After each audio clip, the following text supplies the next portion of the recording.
ఇంత బలంగా సాక్ష్యాధారాలతో దొరికినప్పుడు దీన్ని ఎలా చేయాలని చూస్తే సమస్య ఎక్కడుంది అంటే ఇది చాలా డీప్ నెట్వర్క్. ఇది నేను వస్తాను అంటే నిన్న రాత్రి కూడా నాకు చాలా మంది ఫోన్లు చేసి మెసేజ్లు ఏం పెడతారు, మీరు రావద్దు సార్ ఇక్కడికి అంటారు. మీరు ఎందుకు రాకూడదంటే ఒక 10,000 మంది జీవితాలు అతలాకుతలం అయిపోతాయని.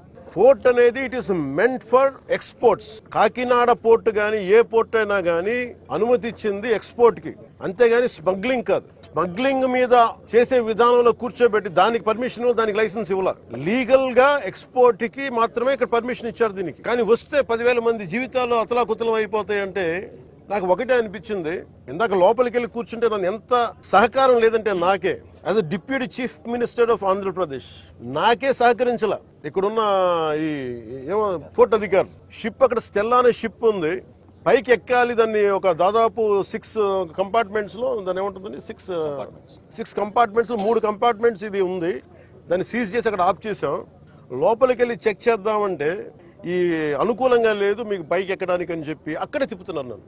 ఇంత ఆబ్వియస్ గా నాలాంటి వాడికి ఇంత ఆబ్వియస్ గా అందరూ చూస్తుండగా అంటే దీని వెనక ఎంత డీప్ రూటెడ్ నెట్వర్క్ పనిచేస్తాం మీ అందరికీ అర్థం.